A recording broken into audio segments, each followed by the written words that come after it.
There's not a huge difference to doing a super bike like this and doing a minimal bike like this, because I've driven both bikes around the world with no problem, with minimal gear and fully decked out. So it's up to you whether it's in your budget and if it's something you want to do. All right, let's switch out the bikes. All right, we're ready. Okay, so this is my 2015 Kawasaki KLR. It's fully decked out. I've basically done everything you can possibly do it just for fun. Not because it's functional, but because it's a hobby. I had nothing else to do. And yeah, I just decided to build it up, and this is what I got. So the best thing on the motorcycle you could possibly do is your center stand. The center stand is a very easy thing to put on, and it allows you to put the bike up away from the shock, so it gives your bike some time to rest when you're traveling. It allows you to change tires very easily. Here, it's a lot harder to tip the bike over than if it was on the stand. So I definitely recommend a center stand. It'll make your life so much easier. When I had the 2x4 on my other KLR, it was such a pain in the butt. It's functional, but it's very inconvenient. So the very first thing you're gonna notice on the bike is the windscreen and the fender in the front. What I was going for was a very different aesthetic look to the bike. So because of my hobby, I just wanted to make it a little different than other ones. My upgrades are actually bringing the fender from the top to the bottom. I also changed out the fender. I added some fork stabilizers, and I added a windscreen as well as some risers, so that the windscreen will actually be faced more towards the wind rather than staying on the stock size, which keeps it more of an aerodynamic shape. It takes care of most of the wind. It's not 100% efficient on cutting the wind, but I just like the look of it. It's very different, and it makes my KLR a little more unique. Upgrade is gonna be the shield here. You don't really need it. I like it because you can put a GoPro mount on there, you can put your GPS, you can basically put anything you want to put on there. So in the future, I'll probably put more stuff on there. Next upgrade are going to be the handlebars. These are the crash bar protectors. Usually on the KLR, you don't have the entire encompassing crash bar piece of metal that goes around it to protect your hands in case you crash. In my experience, anytime I've crashed, the side panniers take the brunt of the force, or the crash bars take the front of the force mostly. Of course, there are different scenarios and circumstances that will change that for everyone, but in my experience, it's not something you necessarily need, but it's really nice to have, and it's a lot better than the stock ones. So my upgrade was the entire metal handguard that goes around, as well as the plastic in front. Definitely an upgrade I recommend for any motorcycle is going to be the tank bag. The bigger, the better in my opinion. One, because you want to put as much weight as you can towards the front of the bike, because the majority of your weight's going to be on the back. So this allows you to do that very efficiently. All right, so what happens when you travel is the number one thing you should worry about is water. So you always want to have as much water on the bike at all times. So as I mentioned before, I usually have tank bags in front of my bike, whether it be backpacks from Walmart or whether it be stuff I find in the garbage. I basically just droop them over.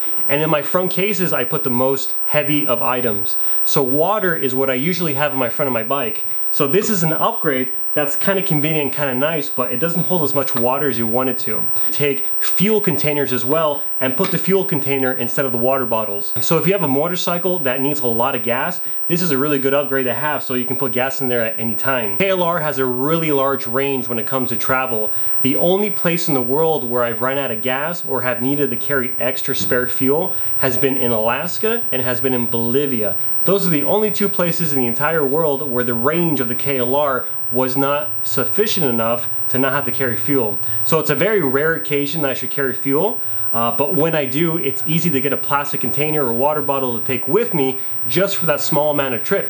Because it's certainly not worth it to take so much fuel in these fuel containers instead of bringing water when you'll only use it once or twice in your entire trip. My other upgrade I definitely recommend are highway pegs. If you saw my old 07 KLR, the highway pegs were very sophisticated. These are very simple. These basically just go over the crash bars of the bike. And it's basically a U-shaped piece of metal, and you strap it on. So the next upgrade on the bike are the crash bars. These are great to have if you're going to have an impact on the bike, because you can see it'll take the force of it.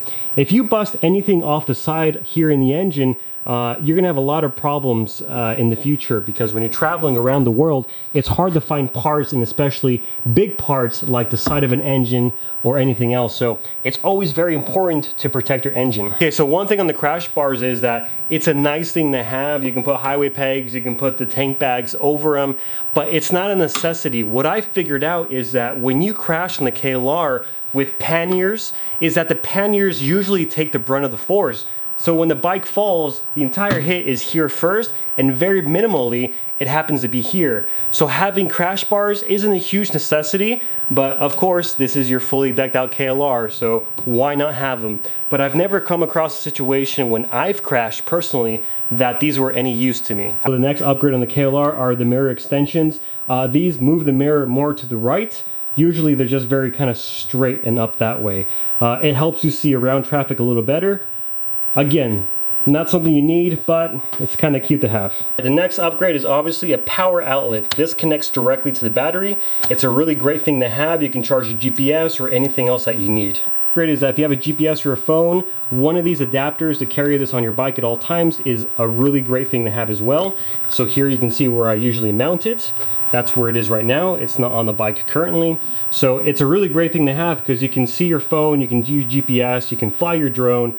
Whatever it is that you need to do, this will allow you to do it. The next upgrade are these on-road, off-road pegs. They're a good thing to have. They're kind of fancy. They're much wider than the stock, and they're really nice to have because I feel more comfortable and more control over the bike when I stand up because I have more of a surface area to control the bike with. Yeah, definitely an upgrade to your bike that you definitely want to have are panniers. I cannot stress that enough.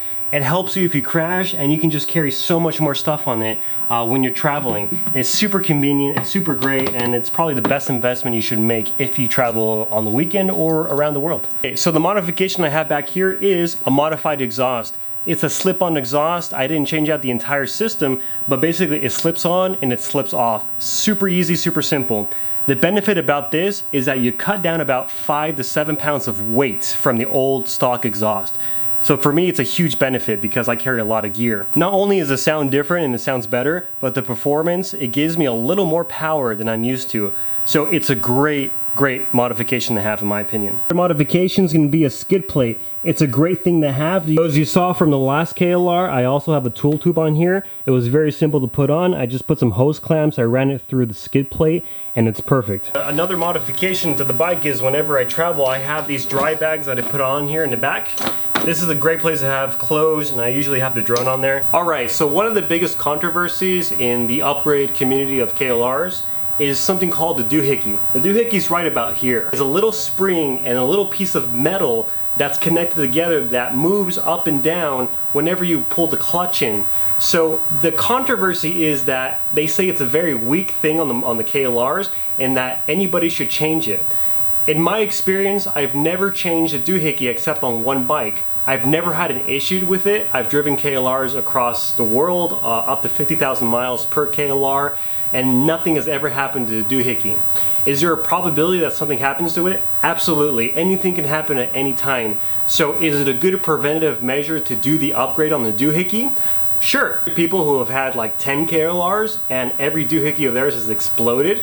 So again, it's difficult to say whether something's going to happen to you or whether it's not. So it's up to you to decide whether you want to take the time, the money, and the effort to change the doohickey because it's quite a complicated process. Another upgrade that people are controversial about in the KLR is upgrading your rear stock suspension. These new KLRs, the front suspension has actually been upgraded and improved already, but the rear one, people say that they still have a lot of issues with it.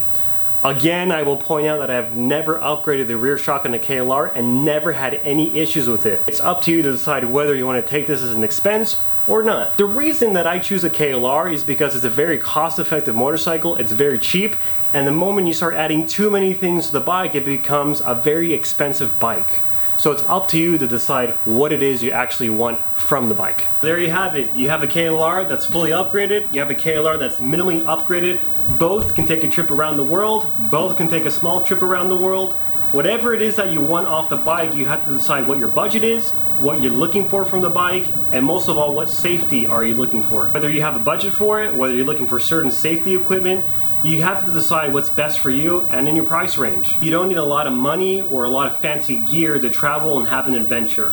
All you need is some ingenuity, have a sense of courage and adventure, and anything can be possible. So thanks for watching. If you have any other suggestions or would like to see other videos like this, please drop me a comment below, tell me what you want to see, and I'll be sure to get to it. So thanks for watching, and get out there and have an adventure.